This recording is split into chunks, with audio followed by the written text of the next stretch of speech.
Hello friends, welcome all of you मार्गदर्शन the learning world में प्रस्तुत है घटना चक्र नागरिक शास्त्र श्रृंखला का 26वां भाग। इस वीडियो सीरीज में हम उत्तर प्रदेश माध्यमिक शिक्षा सेवा चयन बोर्ड, उत्तर प्रदेश लोक सेवा आयोग और अन्य परीक्षा संस्थानों द्वारा आयोजित TGT, PGT, GTC, GIC, LT grade, net, JRF set की दृष्टि से उपयोगी प्रश्नों को देखेंगे। इस वीडियो में हम लोक प्रशासन सिद्धांत एवं व्यवहार का दूसरा भाग देखेंगे। तो चलिए शुरू करते हैं आज का वीडियो। पहला प्रश्न है, कौन निर्णय निर्माण प्रक्रिया सिद्धांत का समर्थक नहीं है? यानी दिए गए प्रश्न के विकल्प में 3 विचारक निर्णय निर्माण प्रक्रिया के समर्थक हैं। तो निर्णय निर्माण प्रक्रिया से संबंधित विचारक हैं रिचर्ड स्नाइडर, H.W. ब्रंक और बर्टन स्पेन, जबकि H.J. मार्गेंथाउ का संबंध निर्णय निर्माण प्रक्रिया से नहीं है। हैंस जे मार्गेंथाउ निर्णय निर्माण प्रक्रिया के सिद्धांत के समर्थक नहीं हैं। इन्होंने अंतर्राष्ट्रीय राजनीति में यथार्थवादी सिद्धांत का प्रतिपादक माना जाता है। मार्गेंथाउ ने अपनी प्रसिद्ध कृति पॉलिटिक्स एमंग नेशन में उन्होंने राष्ट्रीय शक्ति, राष्ट्रीय हित और राष्ट्रीय सुरक्षा जैसे संकल्पनाओं का विशेष रूप से उल्लेख किया है। स्नाइडर, बंक और बर्टन स्पेस निर्णय निर्माण प्रक्रिया से जुड़े हैं। अगला सवाल है, किस राजनीतिक शास्त्री ने प्रक्रिया की संकल्पना राजनीति शास्त्र में की है? आपके विकल्प हैं गार्नर, पॉल जेनेट, ली कॉक या बेंटले। तो आर्थर बेंटले ने राजनीति शास्त्र में सर्वप्रथम प्रक्रिया की संकल्पना का उल्लेख अपनी पुस्तक द प्रोसेस ऑफ गवर्नमेंट में किया है। किसी व्यवस्था के अंतर्गत विभिन्न समूहों के बीच पारस्परिक अंतरक्रिया को राजनीतिक प्रक्रिया के संचालन का आधार माना है। प्रक्रिया की संकल्पना को राजनीति में शामिल करने वाले आर्थर बेंटले हैं। तो सही। अगला प्रश्न है, हैथोन प्रयोग को किसके नेतृत्व में किया गया था? आपके ऑप्शन हैं फिफनर, एल्टन मेयो, गुलिक या वुडरो विल्सन। तो हैथोन प्रयोग एल्टन मेयो के नेतृत्व में किया गया था। इस प्रयोग में मेयो ने उत्पादन पर थकान, विश्राम एवं अवकाश की व्यवस्था के प्रभाव का अध्ययन किया। यह अध्ययन वेस्टर्न इलेक्ट्रिक कंपनी शिकागो के हैथोन प्लांट में किया गया, इसीलिए इसे हैथोन प्रयोग कहा जाता है। अगला प्रश्न है, प्रभाव 2 कर्ताओं के मध्य एक संबंध है जिसमें एक कर्ता किसी दूसरे कर्ता को वह कार्य करने के लिए उत्प्रेरित करता है जिसे वह अन्यथा निष्पादित नहीं करता। यह प्रभाव की परिभाषा किसके द्वारा दी गई है? आपके ऑप्शन हैं Burton Russell, Robert doll, max weber या रॉबर्ट टकर। तो सही विकल्प है रॉबर्ट ए डहल। शक्ति की तरह प्रभाव भी राजनीतिक विश्लेषण की एक अवधारणा है। रॉबर्ट डॉल, रो और लासवेल जैसे विद्वानों ने प्रभाव को एक महत्वपूर्ण अवधारणा के रूप में स्वीकार किया है। साधारण भाषा में प्रभाव का अर्थ ऐसी वस्तु से है जो दूसरों के व्यवहार परिवर्तनों को सूचित करता है। रॉबर्ट डॉल ने प्रभाव के अर्थ को स्पष्ट करते हुए बताया कि प्रभाव व्यक्तियों, संघों, संगठनों और राज्यों के बीच संबंध है जिसमें एक कर्ता दूसरे कर्ता को वह करने के लिए प्रेरित करता है जिसे वह पहले नहीं करता। अन्य महत्वपूर्ण तथ्यों की ओर ध्यान दे। रो का कहना है कि प्रभाव के महत्व को मान लेने के बाद दमन और शक्ति निरर्थक हो जाती है। ऐसे ही लॉसवेल कहते हैं, प्रभाव मूल्य स्थिति और किसी व्यक्ति या समूह की क्षमता है। अगला प्रश्न है प्रभावकर्ताओं के मध्य एक संबंध है जिसमें एक कर्ता अन्य कर्ताओं को यह कार्य करने के लिए अभिप्रेरित करता है जिसे उन्होंने अन्यथा निष्पादित नहीं किया होता। तो ये कथन भी रॉबर्ट डहल का है। नेक्स्ट प्रश्न है, प्रमोशन शब्द लिया गया है प्रोमो वर्ड से, यह किस भाषा का शब्द है? ऑप्शन है ग्रीक भाषा, लैटिन भाषा, फ्रेंच भाषा या रोमन भाषा। प्रमोशन शब्द लैटिन भाषा से लिया गया है। प्रोमो वर्ड शब्द लैटिन भाषा का है। लैटिन के पश्चात फ्रेंच भाषा में इस शब्द को लिया गया, उसके बाद अंग्रेजी में प्रमोशन शब्द का प्रयोग किया गया। अगला प्रश्न है, नेतृत्व के गुणमूलक दृष्टिकोण के प्रणेता कौन हैं? ऑप्शन है आर.एम. स्टॉकडिल, चेस्टर बर्नार्ड, कुंज ओ'डनेल या फिर फिफनर। तो नेतृत्व के गुणमूलक दृष्टिकोण के प्रणेता चेस्टर बर्नार्ड हैं। चेस्टर आई बर्नार्ड को नेतृत्व के गुणमूलक दृष्टिकोण का प्रणेता माना जाता है। गुणमूलक दृष्टिकोण इस मान्यता पर आधारित है कि सफल नेतृत्व नेता की व्यक्तित्व संबंधित विशेषताओं पर आश्रित होता है, जबकि नेतृत्व का महान व्यक्ति दृष्टिकोण इस मान्यता पर आधारित है कि नेता पैदा होते हैं, बनाए नहीं जाते। प्रश्न है, केस पद्धति किस देश की देन है? केस पद्धति अमेरिका की देन है। अमेरिकी प्रशासन में केस पद्धति का विकास 1930 के दशक में विशेष परिस्थितियों में प्रशासक द्वारा निर्णय निर्माण करने के लिए हुआ। केस पद्धति निर्णय निर्माण करने वाले प्रशासक के निर्णयन, व्यवहार तथा उसको प्रभावित करने वाले विभिन्न कारकों, चाहे वो व्यक्तिक हो, विधिक हो या सांस्थानिक, व्यक्तिक कारणों पर बल देता है। वर्तमान समय में यह पद्धति लोक प्रशासन के अध्ययन और अध्यापन का अस्थायी साधन बन गई है। अगला प्रश्न है, सूची 1 का सूची 2 से मिलान करना है। सूची 1 में कुछ दृष्टिकोण और दूसरे सूची में विचारक के नाम दिए गए हैं, तो इसका मिलान करना है। शास्त्रीय उपागम हेनरी फेयोल से संबंधित है।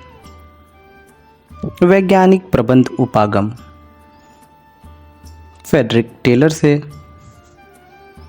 और मानवीय संबंध उपागम एल्टन मेयो से, और व्यवहारवादी उपागम हर्बर्ट साइमन से संबंधित है। इस प्रकार विकल्प डी सही आंसर होगा।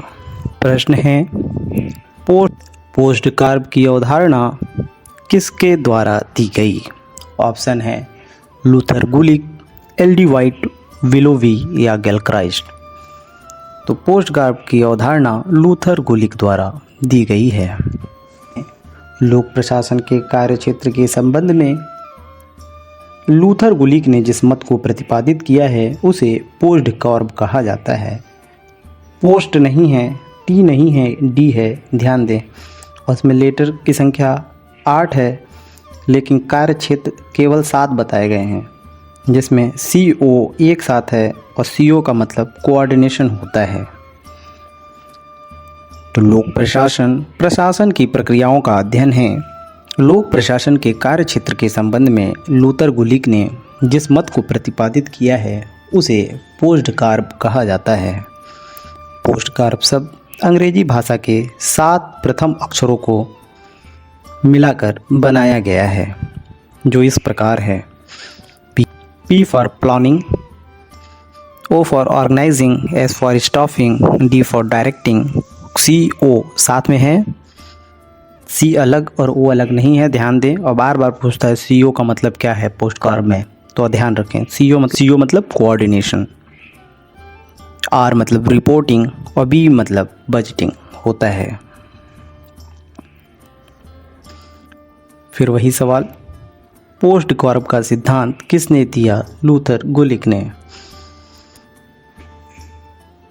पोस्ट कॉर्प दृष्टिकोण संबंधित है लूथर गुलिक से। किसने प्रमुख प्रशासक के कार्यकारी कार्यों को पोस्ट कॉर्प के अंतर्गत सम्मिलित किया है? लूथर गुलिक ने। प्रश्न है, पोस्ट कॉर्प शब्द लोक प्रशासन के शब्द से जुड़ा है, तो लोक प्रशासन में पोस्ट कॉर्प लोक प्रशासन के क्षेत्र से जुड़ा शब्द है। प्रश्न है, लूथर गुलिक ने संगठन के सिद्धांत को पोस्ट कॉर्प शब्द में अभिव्यक्त किया है, जिसमें सीओ का तात्पर्य क्या होता है? आपके विकल्प है कॉरपोरेशन, कोऑपरेशन, कोऑर्डिनेशन या कंपनी। आप बताइए सीओ का तात्पर्य क्या है? सीओ यानी कोऑपरेशन। प्रश्न है, पोस्ट कॉर्प दृष्टिकोण की आलोचना किसने की है? आपके ऑप्शंस हैं हेनरी फेयोल, लेविस मेरियम, उर्विक या इनमें से सभी। तो पोस्ट कॉर्प दृष्टिकोण की आलोचना लेविस मेरियम के द्वारा की गई है। लेविस मेरियम के अनुसार पोस्ट कॉर्प सिद्धांत अत्यंत स्वेच्छाचारी, काल्पनिक और संकुचित है, जिसने प्रशासन के वास्तविक तत्वों को कोई स्थान नहीं दिया है। इस सूत्र में पाठ्य विषय के ज्ञान के तत्व को गौण माना गया है। अगला प्रश्न है, किसने आदेश की एकता को संगठन की कार्यप्रणाली में स्वीकार नहीं किया है? ऑप्शंस हैं हेनरी फेयोल, लूथर गुलिक, जेडी मूने या एफ.डब्ल्यू. टेलर। तो आदेश की एकता को संगठन की कार्यप्रणाली के रूप में स्वीकार नहीं करते हैं एफ.डब्ल्यू. टेलर। एफ.डब्ल्यू. टेलर ने आदेश की एकता को संगठन की कार्यप्रणाली में स्वीकार नहीं किया है। इस सिद्धांत की आलोचना करते हुए लिखा है कि इसमें सैनिक प्रकार की चौधराहट का विकास होता है। एक व्यक्ति को अपने कार्य के लिए विभिन्न टेक्नीशियन से निर्देश प्राप्त करने पड़ते हैं। इसके बिना कर्मचारी दक्ष नहीं हो सकता। अगला प्रश्न है, क्या प्रशासन पर विधायी नियंत्रण का साधन नहीं है? आपके ऑप्शंस हैं प्रदत्त विधायन, स्थगन प्रस्ताव, प्रश्नकाल या शून्यकाल। तो विधायी नियंत्रण के साधन में स्थगन प्रस्ताव, शून्यकाल और प्रश्नकाल आते हैं, जबकि प्रदत्त विधायन प्रशासन पर विधायी नियंत्रण का साधन नहीं है। तो सही विकल्प हो जाएगा विकल्प ए, प्रदत्त विधायन। प्रदत्त विधायन यानी विधायिका द्वारा अपनी विधि निर्माण की शक्ति को कार्यपालिका एवं उसके अधिकारियों को हस्तांतरित किए जाने के पश्चात कार्यपालिका द्वारा बनाए गए कानून को प्रदत्त विधायन कहा जाता है। अगला प्रश्न है, अनौपचारिक संगठन की अवधारणा किसने प्रतिपादित की है? आपके विकल्प हैं Herbert Simon, FW. Taylor, FM. Marx या एल्टन मेयो। तो अनौपचारिक संगठन की अवधारणा एल्टन मेयो द्वारा प्रतिपादित की गई है। एल्टन मेयो ने वेस्टर्न इलेक्ट्रिक कंपनी के हैथॉन संयंत्र में प्रयोग किए। उन्होंने पाया कि जब कुछ व्यक्ति दीर्घकाल तक मिलकर कार्य करते हैं तो उनमें भावनात्मक तथा व्यक्तिक संबंध विकसित हो जाते हैं। वे अपने औपचारिक संबंध से भिन्न होते हैं। इन संबंधों को ही अनौपचारिक संगठन कहा जाता है।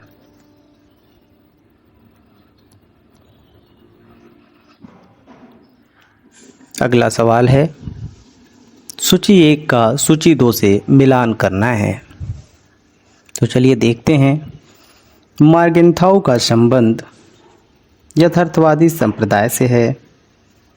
बर्नार्ड कोहेन का संबंध निर्णय निर्माण उपागम से है। मार्टन कैप्लान का संबंध व्यवस्था सिद्धांत से है और इमाइल वर्ड का संबंध गेम थ्योरी से यानी गेम सिद्धांत से है। तो इस प्रकार आपका सही विकल्प हो जाएगा ए।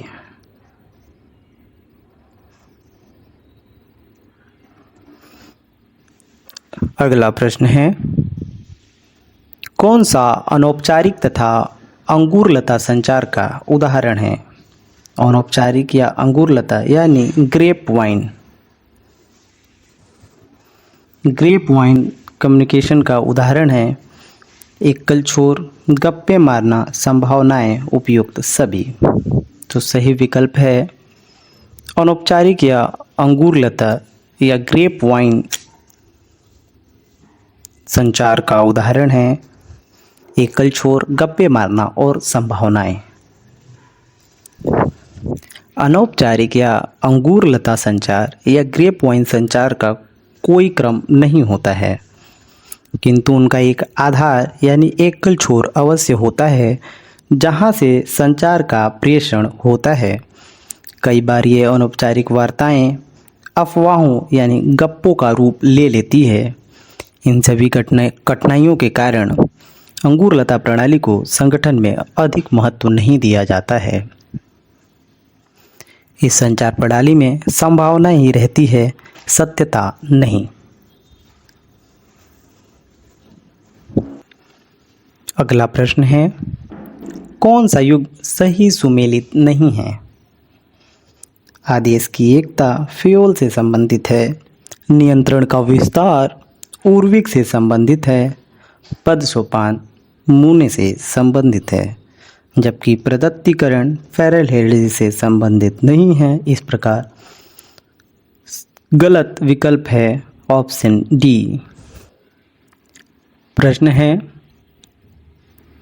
आदेश की एकता सिद्धांत से क्या तात्पर्य है? आदेश की एकता का तात्पर्य अपने से ऊपर केवल एक अधिकारी से आदेश प्राप्त करना होता है। इस प्रकार विकल्प बी सही है। फिफ्नर तथा प्रेस्थस के अनुसार आदेश की एकता से यह आशय है कि किसी संगठन का प्रत्येक सदस्य एक और केवल वरिष्ठ अधिकारी के प्रति ही जवाबदेह होगा। प्रश्न है, पद सोपान का अर्थ क्या होता है? पद सोपान यानी उच्च का निम्न पर नियंत्रण। विकल्प बी सही उत्तर है। पद सोपान का अर्थ उच्च का निम्न पर नियंत्रण है। इसका आशय पिरामिड शैली में बने एक ऐसे संगठन से है जिसमें उच्चतर से निम्नतर की ओर सत्ता का संचालन बना रहता है। पद सोपान के अंतर्गत संगठन में सत्ता, आदेश और नियंत्रण क्रमशः एक एक स्तर से गुजरते हुए ऊपर से नीचे की ओर जाते हैं। प्रश्न है,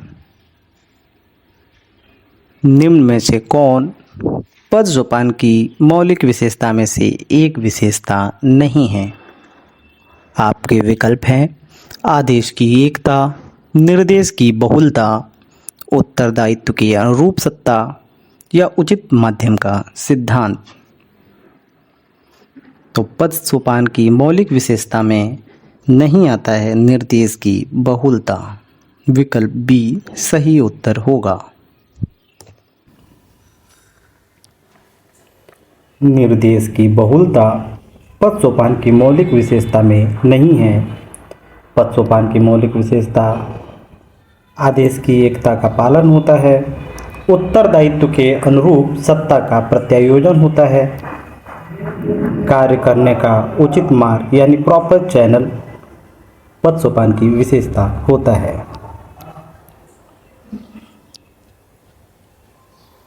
संगठन की इकाइयां परस्पर संबद्ध और एकीकृत होती हैं। पद सोपान में स्तरों का विभाजन करके नेतृत्व का निर्धारण किया जाता है। इसमें संचार निश्चित माध्यम से होकर गुजरता है। अगला प्रश्न है, पद सोपान बल देता है। किस पर पद सोपान बल देता है, इसकी पहचान करना है।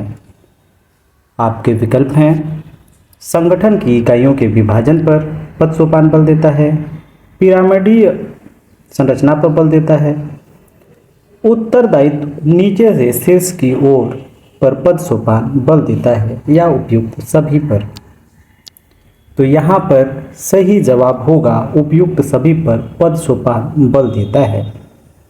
यानी पद सोपान संगठन की इकाइयों के विभाजन पर, पिरामिडीय संरचना पर और उत्तरदायित्व नीचे से शीर्ष की ओर होने पर बल देता है।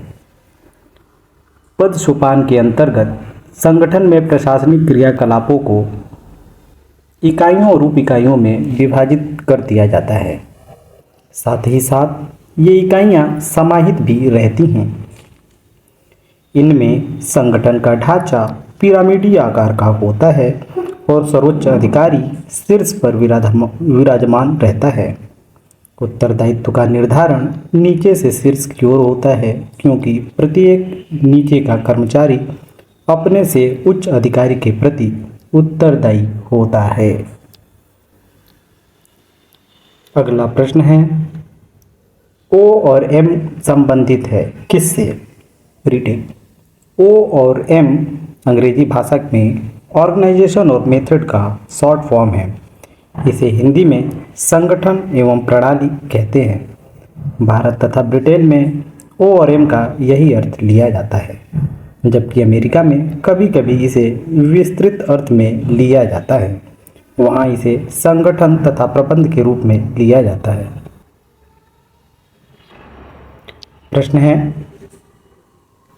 पद सोपान व्यवस्था के दोषों को दूर करने के लिए किसने पूल व्यवस्था का प्रतिपादन किया था? ऑप्शन है W.F. बिलोवी, L.D. White, Henry Fayol या P.F. एप्पलबी। तो यहाँ पे सही जवाब है हेनरी फेयोल। हेनरी फेयोल ने पद सोपान व्यवस्था के दोषों को दूर करने के लिए पूल व्यवस्था का प्रतिपादन किया था। पद सोपान व्यवस्था के दोषों को दूर करने के लिए हेनरी फेयोल ने पुल व्यवस्था का प्रतिपादन किया। हेनरी फेयोल इसे गैंगप्लैंक के नाम से पुकारते हैं। इसका मतलब होता है लेबल जंपिंग। इस व्यवस्था के द्वारा एक विभाग या उप विभाग का कर्मचारी सीधे दूसरे विभाग या उप विभाग के कर्मचारी से संपर्क स्थापित कर सकता है। अगला प्रश्न है, लोक प्रशासन को अध्ययन विषय के रूप में प्रारंभ करने का श्रेय किसे प्राप्त है? तो वुड्रो विल्सन को लोक प्रशासन को अध्ययन विषय के रूप में प्रारंभ करने का श्रेय प्राप्त है। एक विषय के रूप में लोक प्रशासन का जन्म संयुक्त राज्य अमेरिका में सन 1887 में हुआ। वुड्रो विल्सन, जो उस समय प्रिंसटन यूनिवर्सिटी के राजनीति शास्त्र के प्राध्यापक थे, लोक प्रशासन के जनक माने जाते हैं। उन्होंने अपने लेख द स्टडी ऑफ एडमिनिस्ट्रेशन, जो 1887 में आई थी, उसमें राजनीति व प्रशासन को अलग अलग बताया। वुड्रो विल्सन की एक तो लोक प्रशासन के जनक माने जाते हैं, दूसरे वे राजनीति और प्रशासन के पृथक्करण में विश्वास रखते हैं। वुड्रो विल्सन अमेरिका के पूर्व राष्ट्रपति भी रहे हैं। लोक प्रशासन के पितामह किसे माना जाता है? वुड्रो विल्सन को। किसने पद सोपान को स्केलर पद्धति का नाम दिया है? तो मूने एंड रेले ने पद सोपान को स्केलर पद्धति का नाम दिया है स्केलर प्रोसेस। लोक प्रशासन का संबंध किससे है? राजनीति से है, अर्थशास्त्र से है, मनोविज्ञान से है या सभी से है? तो लोक प्रशासन का संबंध इनमें से सभी के साथ है। वर्ष 1970 के बाद लोक प्रशासन का अंतर विषयक दृष्टिकोण उभर कर सामने आया। राजनीति शास्त्र, अर्थशास्त्र, मनोविज्ञान, समाजशास्त्र और प्रबंध शास्त्र के साथ लोक प्रशासन के गहरे संबंध स्थापित हुए। अब प्रशासन की गतिविधियां तथा तत्कालिक मुद्दों पर विशेष रूप से विचार किया जा रहा है। अगला प्रश्न है, लोक प्रशासन में लोक शब्द का तात्पर्य क्या है?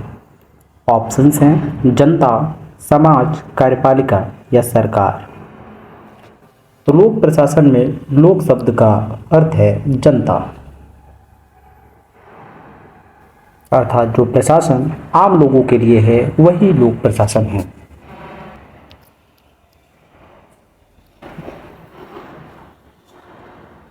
अगला प्रश्न है, लोक प्रशासन शब्द का सर्वप्रथम प्रयोग कब और कहाँ किया गया? तो लोक प्रशासन शब्द का सर्वप्रथम प्रयोग 1812 में फ्रांस में किया गया।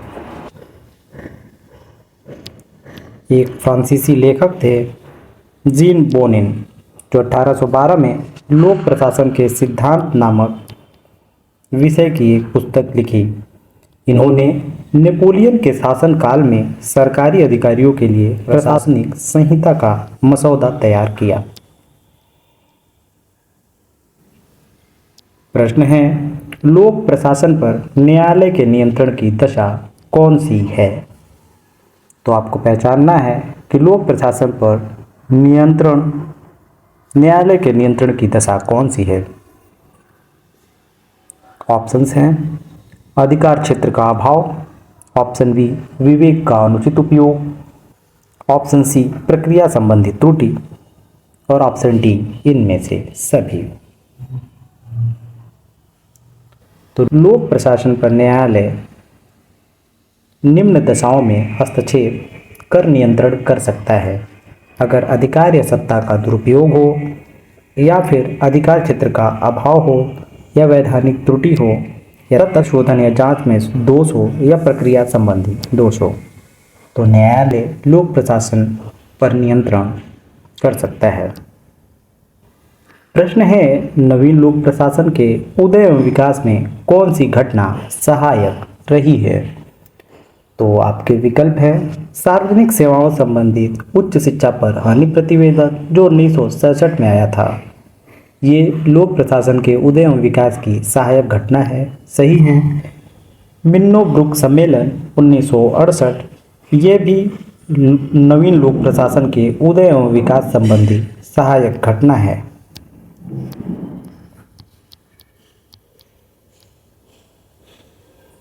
ऑप्शन सी ड्वाइट वाल्डो द्वारा संपादित पुस्तक public administration in a time of turbulence 1971 भी नव पब्लिक एडमिनिस्ट्रेशन के उदय और विकास में सहायक घटना रही है, अर्थात इस प्रकार सही जवाब हो जाएगा ऑप्शन डी उपयुक्त सभी।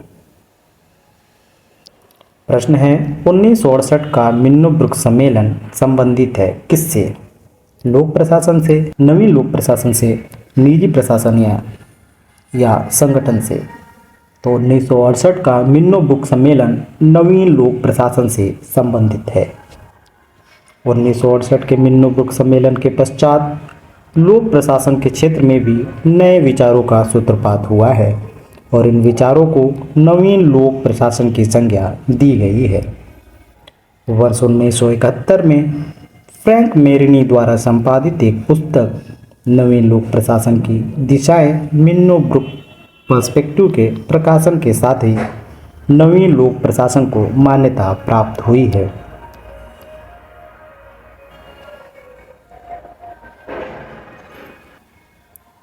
प्रश्न है, मिन्नो-ब्रुक सम्मेलन 1968 में लोक प्रशासन के कौन से 4 मुख्य मुद्दों पर बहस की गई थी? तो मिन्नो-ब्रुक सम्मेलन 1968 में लोक प्रशासन के 4 प्रमुख मुद्दे जिस पर बहस हुई थी वो थे प्रासंगिकता, मूल्य, समता और परिवर्तन। प्रश्न है, नवीन लोक प्रशासन मुख्यतः संबंध है। नवीन लोक प्रशासन का संबंध है लोक प्रशासन के मानवीय अभिमुखन से।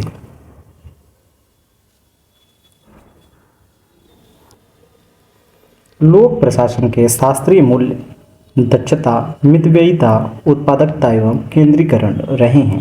वहीं नवीन लोक प्रशासन मानववाद, विकेंद्रीकरण, प्रत्यायोजन, बहुवाद, व्यक्तिगत वृद्धि, व्यक्तिगत गरिमा आदि का समर्थन करता है। नवीन लोक प्रशासन मूल्य तटस्थता को स्वीकार करता है। वह नागरिक सहभागिता, अधिकारी तंत्र पर नियंत्रण और नौकरशाही के उत्तरदायित्व का समर्थन करता है।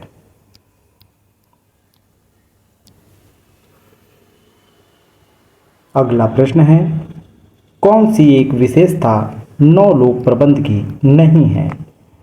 तो न्यू पब्लिक एडमिनिस्ट्रेशन की विशेषता नहीं है, उसे उसकी पहचान करना है। नौ लोक प्रबंध की विशेषता स्थानीयकरण है, बाह्यकरण है, विनौकरशाहीकरण है, जबकि राजनीतिकरण नौ लोक प्रबंध की विशेषता की श्रेणी में नहीं आता है।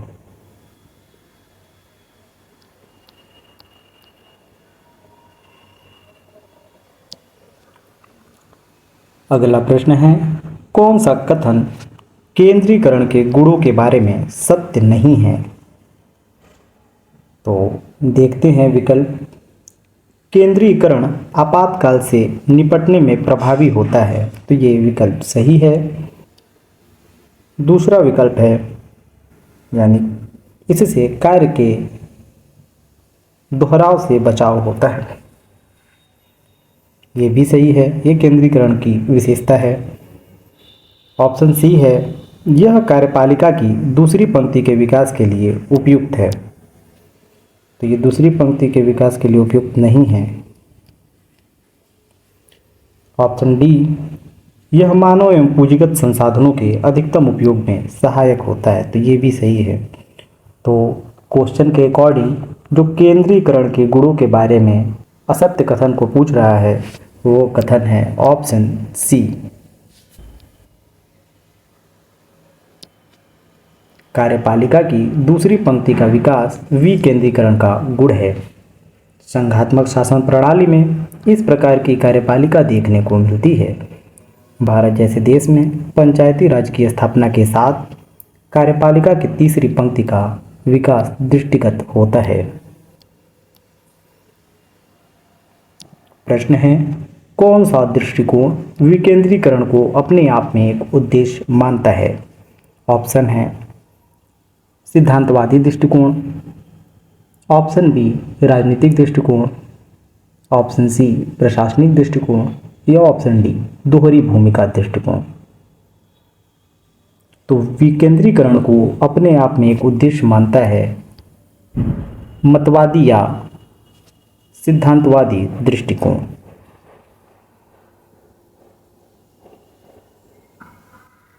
सिद्धांतवादी दृष्टिकोण के अंतर्गत संगठनों की कार्यक्षमता और प्रभाव उत्पादकता पर बल दिया जाता है।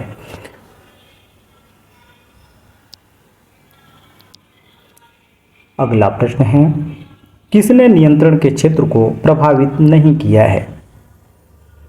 ऑप्शंस हैं, लोक सेवाओं में बढ़ती हुई व्यावसायिकता ने, तो नियंत्रण के क्षेत्र को ये तो प्रभावित करता है। सूचना क्रांति ने भी नियंत्रण के क्षेत्र को प्रभावित किया है। ऑप्शन सी, संगठन में स्वचालित प्रक्रियाओं के अधिकाधिक प्रयोग ने भी नियंत्रण के क्षेत्र को प्रभावित किया है, जबकि सभी संगठनों में उच्च नियंत्रण के क्षेत्र पर बढ़ती हुई सर्वसहमति ने नियंत्रण के क्षेत्र को प्रभावित नहीं किया है। इस प्रकार सही विकल्प हो जाएगा डी। प्रश्न है, नेतृत्व के पथलक्ष्य सिद्धांत के समर्थक कौन थे? ऑप्शंस हैं, मार्टिन जी वंस, रॉबर्ट जे हाउस या दोनों ही नहीं। तो नेतृत्व के पथलक्ष्य सिद्धांत के समर्थक मार्टिन जी इवांस और रॉबर्ट जे हाउस दोनों ही है, यानी ऑप्शन डी ए और बी दोनों सही है। नेतृत्व के पथलक्ष्य सिद्धांत यानी path goal theory of leadership के प्रारंभिक प्रतिपादक रॉबर्ट जे हाउस हैं, किंतु बाद में इसे हाउस और मिचेल्स द्वारा विकसित किया गया है। यह विचारधारा अह्यो स्टेट नेतृत्व अध्ययन और अभिप्रेरणा के प्रत्याशा सिद्धांत से संबंधित है। पथलक्ष्य विचारधारा का इस बात पर बल है कि नेता अधीनस्थों को पथलक्ष्यों तथा आवश्यकता संतुष्टि के प्रति उनके अवबोध को प्रभावित कर संगठनात्मक प्रभावशीलता को अनुकूलतम बना सकते हैं। प्रश्न है, अभिप्रेरणा के पुरस्कार सिद्धांत के प्रतिपादक कौन हैं? ऑप्शन है Peter Drucker, FW. Taylor, McGregor या एस.ई. फाइनर। तो अभिप्रेरणा के पुरस्कार सिद्धांत के प्रतिपादक एफ.डब्ल्यू. टेलर हैं। टेलर की मान्यता है कि काम का संबंध पारिश्रमिक से जोड़ देने से कर्मचारी अधिक काम करने के लिए अभिप्रेरित होगा, अर्थात अधिक पैसा कमाने के लिए वे अधिक कार्य करेंगे। इसी मान्यता के आधार पर उन्होंने विभेदात्मक मूल्य दर पद्धति की अनुशंसा की है। प्रश्न है, मनोबल एक व्यक्ति अथवा एक समूह की अंतर्निहित संपत्ति है, यह कथन संबंधित है। तो ये कथन एल.डी. वाइट से संबंधित है कि मनोबल एक व्यक्ति अथवा एक समूह की अंतर्निहित संपत्ति है। Apple White, McFarland, L D. White, Chester Barnard, Marshall, Dimock, Alexander Leighton, James D Mooney आदि विद्वानों ने मनोबल के प्रमुख व्याख्याकार हैं। इनकी परिभाषाएं देखते हैं हम। एल.डी. वाइट कहते हैं कि मनोबल एक व्यक्ति या समूह की अंतर्निहित संपत्ति है। वहीं चेस्टर बर्नार्ड के अनुसार मनोबल एक स्वप्रेरित प्रेरणा है जो लोक सेवकों के दिल और दिमाग में निवास करती है। इन गुणों में निश्चय, आत्मविश्वास, उत्साह, साहस आदि सम्मिलित है। उपयुक्त वर्णन से स्पष्ट है कि मनोबल संगठन में लोक सेवक की मानसिक स्थिति है। यह संगठन की जीवन शक्ति है। यह एक आंतरिक गुण है। यह व्यक्तियों तथा समूहों की मानसिक अभिवृत्तियों में निवास करती है। यह किसी सामान्य उद्देश्य की पूर्ति में एक समूह के सदस्यों की निरंतर लगन के साथ मिलकर कार्य करने की क्षमता है। प्रश्न है, स्टाफ एजेंसी का सही कार्य कौन सा है? स्टाफ एजेंसी का सही कार्य है मुख्य कार्यपालिका को परामर्श देना। स्टाफ एजेंसी मुख्य कार्यपालिका के सहायक के रूप में कार्य करती है।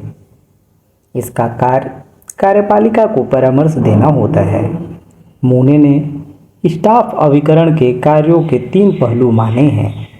पहला सूचना संबंधी, दूसरा परामर्श संबंधी और तीसरा पर्यवेक्षण संबंधी। स्टाफ एजेंसी सूत्र एजेंसी को प्रशासन के प्रत्येक कार्य के संबंध में अपनी राय देती है। इससे निर्णय लेने में सुविधा होती है और इसके द्वारा दिए गए परामर्श को मानना या न मानना सूत्र अभिकरण पर निर्भर करता है। प्रश्न है, सत्ता सहमति मॉडल की रचना की किसने? ऑप्शन है Mayo, William G Scott, Herbert Simon या बर्नार्ड ने। तो सत्ता के सहमति मॉडल की रचना चेस्टर बर्नार्ड ने की है। चेस्टर बर्नार्ड को लोक प्रशासन में समाज व्यवस्था सिद्धांत का आध्यात्मिक पिता तथा व्यवहारवादी आंदोलन का जनक माना जाता है।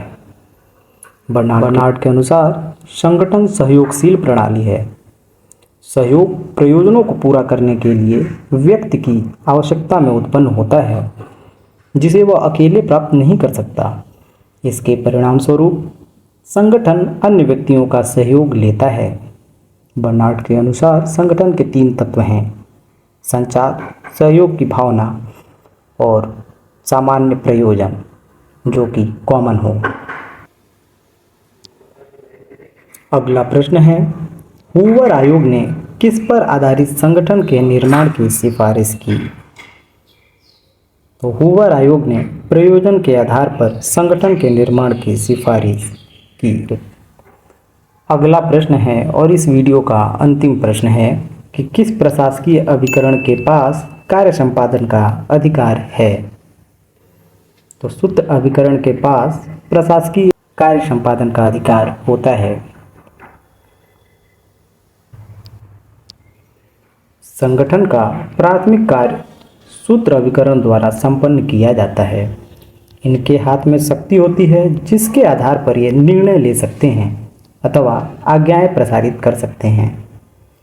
वाइट के अनुसार सूत्र अभिकरण उन प्राथमिक उद्देश्यों से संबंधित रहती है जिनके लिए शासन स्थापित किया जाता है। तो यहाँ लोक प्रशासन के भाग 2 का समापन होता है और मिलते हैं नेक्स्ट वीडियो में। तब तक के लिए नमस्कार।